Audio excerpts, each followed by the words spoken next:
I have a pension from a previous bank job. It's in an annuity, and I'm wondering about, do I, look at maybe taking a lump sum out, dealing with the business, dealing with the car, and putting the rest in some investment vehicle for further retirement? Tell me some numbers. What's in your 401k? What's in your pension? And how much does it cost you to live on a monthly basis?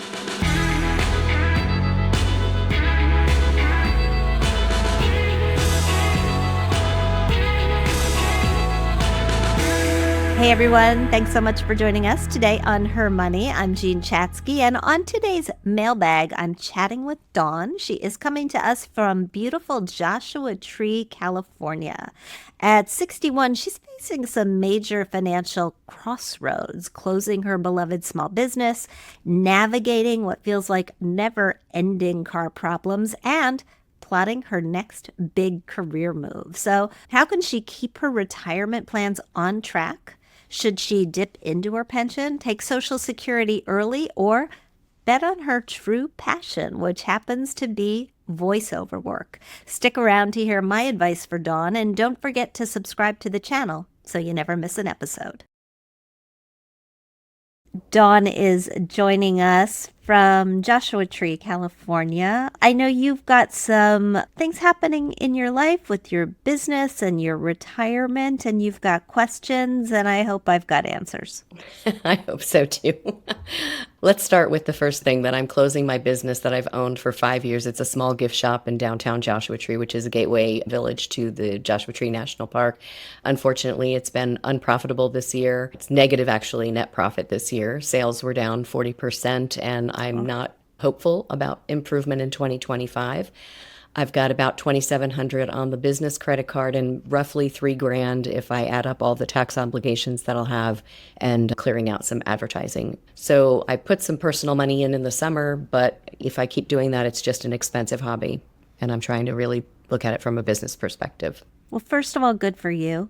I think that's really hard to do, right? When we open a business, we put so much of ourselves into it, no matter what it is, and recognizing that it's more of a hobby than a business, acknowledging that it's more of a hobby than a business, and that it's costing us to sustain it is really difficult to do. Many people stick with it for far too long. So I give you a lot of credit for deciding that you're going to shut it down. Are there assets in the business that have value that you're able to sell to other gift shops or things like that? Yeah, I mean, I belong to what's called a D-stash group in the retail industry. So there's a number of shopkeepers in there, and I've posted a lot of inventory in there, and I've got some of it sitting over here on the side ready to get shipped out, and been selling down fixtures from Facebook Marketplace. And they're not traditional retail fixtures, which is actually working in my favor. They're things from Wayfair and Overstock, shelving and things like that, and being fairly successful taking care of all that stuff. So I'm working on getting all that stuff out the door. So all in, what's the debt that you expect to owe? I'm at $5,700 right now. Of course, I'm going to mark stuff down to make it go and hopefully not have to chip it too much into my personal to close it out. Okay. These are on your personal credit card? No, the business is an S Corp here in California. Okay. Mm-hmm. Tell me about how that ties into your questions. What are you wondering? Well, over and above that, I've got a car situation. And I guess what I'm looking for out of all this is maybe to kind of prioritize and get a sense of, with what money I do have available to me, what the best way to use that is, if that makes sense. Got it. So I was rear-ended by an uninsured driver in November. It was drivable and mechanically sound, but it wasn't closing the gate. There were some things that needed to be fixed. So I got through the Christmas season back and forth with all the things to the store, and then dropped it off early January. And I just heard this week that they are going to total the vehicle, and I'll probably see somewhere around $3,200. I'm in conversations with them about that. So I need a new car because I'm in a rural area. The shop's a half a mile away, so I can walk back and forth, which isn't terrible. But when I need to go to the bank or I need to get groceries, I'm leaning on friends and don't want to do that too much. So then I'm looking at putting money out for a car and potentially a car payment. And then there's the retirement side of things. So I'm going to be 61 this year. So I could, in a couple years, begin taking Social Security early. I do have a 401k, which doesn't have a ton in it, but at 59 and a half, I just realized recently that, oh, that's available if I need it, I think. And then I also have a pension from a previous bank job. It's in an annuity. And I'm wondering about, do I look at maybe taking a lump sum out, dealing with the business, dealing with the car, and putting the rest in some investment vehicle for further retirement? Or that's kind of where I'm at. Okay, tell me some numbers. What's in your 401k? What's in your pension? And how much does it cost you to live on a monthly basis? So I'm pretty lean, about 750 a month To live, Yes, yeah. I'm pretty housing, everything. right. Yeah. Okay. And that's including like car insurance, not including a car payment. And I did check on the insurance yesterday while I had them on the phone, and it looks like depending on what I buy, it's not going to be maybe $100 more than what I'm already paying on the car insurance. So that's manageable. 401k's got hovering around 5 grand in it. I have savings of about 9,000. At age 60, if I took the lump sum from the pension, that's 59.8. Monthly would be 364. And I looked at some other numbers further down the line age-wise, and 62 Social Security would be at 1598 a month. But of course, if I wait till 67, which is my full retirement age, it's 2269, which I would rather do. Yeah, absolutely. It's generally better to wait if you can afford it. And I've heard that over and over on your podcast. So I'm sure you have. thank you. What about your prospects for earning money? If you shut the store down, what kind of job could you get, and what is that job likely to pay you? Yeah, I could pick up something here locally, maybe at another retail place, which is probably going to be a minimum wage, which in California right now, it may have gone up to 18, I'm not sure, 17 or 18 an hour. But for a long time when I was in LA, I also did voiceover work. And that's what allowed me to move out to the desert. 18 months into living in the desert and being on a contracted voiceover job, they didn't renew my contract. Oh. So it's just been, I went out and found some random jobs, and then this little shop opportunity came up and I started doing that. But what I did last summer was look into kind of going at it with a beginner's mind back into audiobook narration and those things. And I'm recording my demo next week. And my website has been up all this time, but I feel a little more held and guided by this program and this coach that I'm working with. So by the end of next month, when this closes down, I will have a demo and start reaching out to publishers. And I have referral folks in LA that I can say, this is who I'm looking at. Do you have any insight into how I can get in there? And the other thing is, since I was paying myself as an employee from the S Corp, I believe I could apply for unemployment with the store closing down. Yes, I believe that is true as well. You absolutely should do that. Yeah. But unemployment is not going to pay you what an $18 an hour job would pay you. Here's how I would go about this. I think that you are just too young to pull the money out of your 401k, to pull the money out of your annuity. We got to give those sources of real retirement income time to grow. And the same is true of Social Security, as you've heard me say many times. For every year that you wait to take Social Security, you get an 8% bump in your benefits. I mean, that is just an incredible return. I would get a job, and simultaneously, I would try to get the audiobook narration going. You want to get to the point where the audiobook narration replaces the $18 an hour job, if that's something that you really enjoy doing and want to be doing. But an $18 an hour job is really, it's nothing to sneeze at.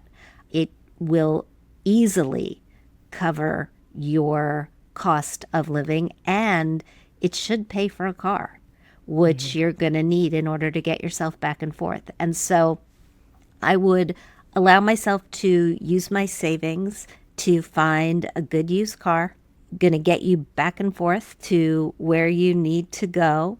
Make sure with your insurer that car is not going to, for some reason, bump up your premiums. Double check it before you go with it. Use the money that you're getting, what you need. Use the money that you get from the insurance company to put the down payment on a car, and then just get yourself a low payment. Go to a credit union and talk to them about a low cost auto loan. They're really good for that. And I would just move forward that way. But I think as you sort of look to retirement at some point in the future, the nice thing about living so leanly is that when you start drawing on Social Security and when you start pulling from your pensions, that money is going to exceed what it's costing you to live right now. The problem with living so leanly is that as we get older and have more expenses related to healthcare, it's just really hard to sustain. And so I'd like you to save some powder until you truly need it. And I don't think you need it right now. I think retailers are having trouble finding people to work. You're in an area where I'm sure that labor is in demand. As a shop owner, I can tell you it definitely is. Yeah, and maybe you find some place that you like the people. I mean, hopefully you find some place that you like the people, that you like to go, where you have a good time while you're there, and you continue to feel engaged in your community. But I think it would be irresponsible to start to tap these other sources. I did have one question about your health insurance.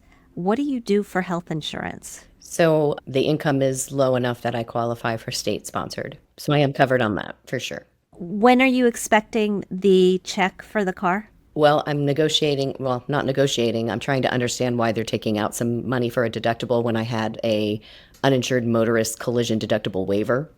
So I'm trying to work that out with them. So probably once that gets settled, I would say probably within a week and a half or two. If you are feeling like, oh my gosh, I can't go one more day without a car, you can take the money from your savings and go buy a car. Just keep the down payment under the amount that you know for sure that you're going to get and replenish it, if that enables you to get on with your life. I mean, the good news is that you've got a lot of options. And I think gearing the audiobook business back up again sounds fun and exciting. Yeah. Totally. I was on a call with the group yesterday and we were all saying our celebrations at the beginning of the call while we're celebrating, and it's motivating and encouraging. I think losing that contract, my ego took a hit. Been there. But I know I still have, with that, I have many years ahead of me of work. So. Yeah, you absolutely do. When we started this podcast, we recorded it out of a studio called CDM in Manhattan that is primarily an audiobook studio. Oh, interesting. And so much fun. I'm a huge Audible fan. I listen to more books than I read by a mile. And for me, I would see some of my favorite, not only actors come into that studio. John Rubinstein came in one day and Catherine Urbe came in one day. And the biggest thrill, I have to tell you, I had just listened to a book during the start of COVID called Maybe You Should Talk to Someone. It's a book about therapy written by a therapist named Lori Gottlieb. And the woman who read it is somebody named Brittany Presley. And she was such a good reader that I went down the Audible rabbit hole in order to find other books that she had read. So I was in CDM one day, and the producer, there are 3 different studios in CDM, and the producer said, "Bye, Brittany, see you tomorrow." And I was like, oh my gosh, are you Brittany Presley? And she was. That's awesome. Yeah, it was very exciting for me. Well, Elise, who runs this program that I'm in, she read the Madonna memoir.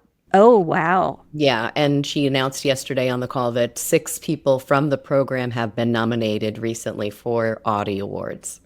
That's amazing. So that's very encouraging. Yeah, I'm super excited. And I'm glad you had that experience. That's cool.